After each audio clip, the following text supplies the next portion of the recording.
Hello, so in my last speech I talked about how human activities and what they're doing around the globe is affecting coral reefs in a negative manner, causing them to diminish and could possibly be totally gone by 2050.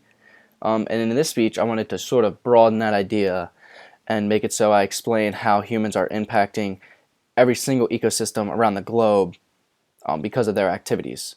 So evidence regarding global warming has been growing, or human-induced global warming has been growing very exponentially over the past few years, but unfortunately we still have two sides to this debate on whether or not global warming is even real or is it a myth.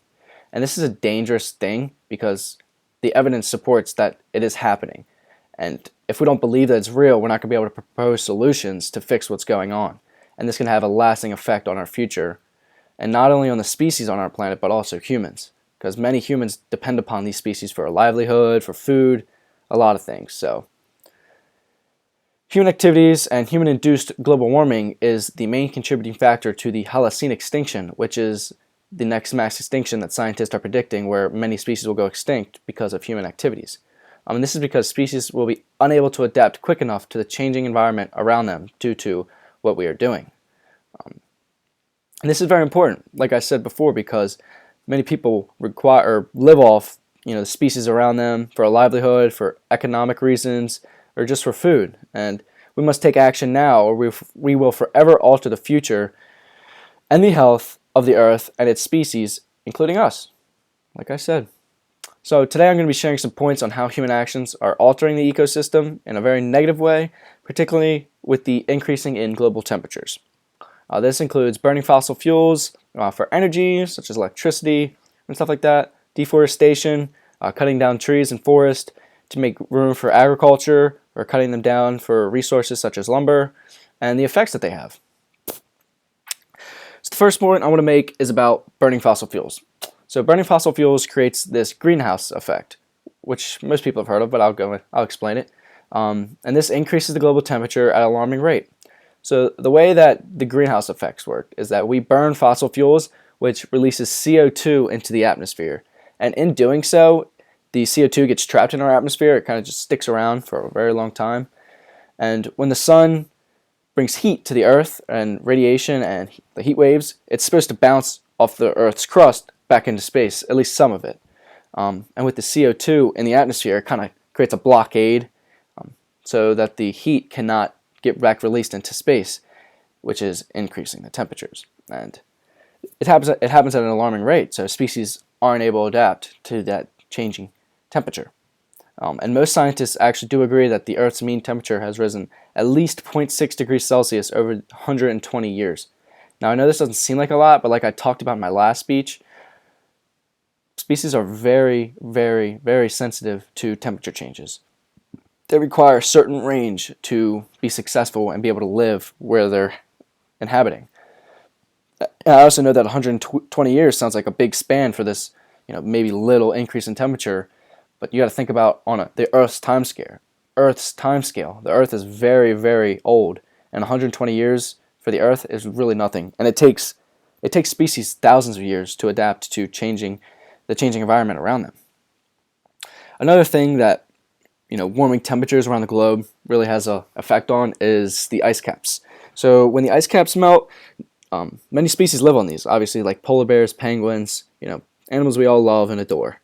And they live on these, and when they melt, it shrinks their inhabiting land. And if we keep going on the trend that we are, they're going to lose all of the ice that they can inhabit, and they're going to go extinct. And nobody wants that. We all love polar bears and penguins. And rising sea levels also creates another problem.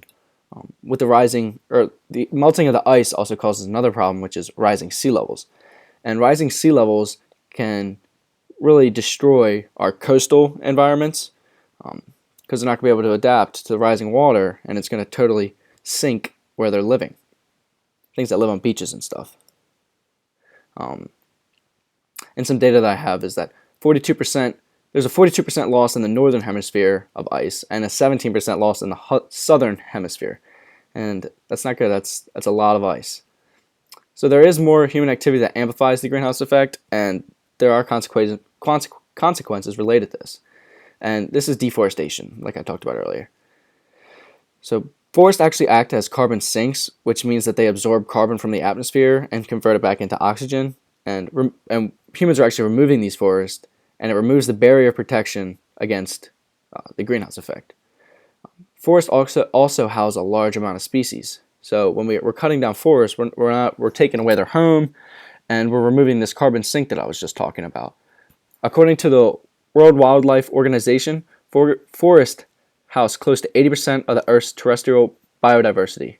And unfortunately, in 2018, Earth lost about 30 million acres of forest. That's a lot. That's a lot of habitat to lose for many species. So now that we understand how greatly humans are impacting and what they're causing, let's dive into some solutions that we need to implement ASAP. So we need to begin by investing heavily in clean energy sources and rebuilding our forest. So by switching to clean energy sources such as hydroelectric power, geothermal power, wind power, and solar, stuff like that, we're going to rapidly reduce the amount of CO2 released into the atmosphere. And this will allow, like I said, the forest to catch up and sort of convert all this extra CO2 in the atmosphere back into oxygen, greatly reducing the greenhouse effect. And we also need to cut down how much forest we're cutting down and start rebuilding them actually instead of cutting them down. Researchers have actually estimated that our natural carbon sinks can provide 37% of the CO2 reduction we need to keep the rise in global temperatures below 2 degrees Celsius. So just to conclude here, human activities and induced global warming is a main contributing factor to the Holocene extinction because species are unable to adapt quick enough to changing environments around them due to what we're doing. Now that we understand the effects that we are having on the environment through our induced global warming from burning fossil fuels and cutting down forests, we need to look at applying these solutions that I talked about. The time to act is now. By the second, species are becoming extinct because of what we are doing. We created this problem. Now we need to take some responsibility, and it's our duty to fix it. Thank you.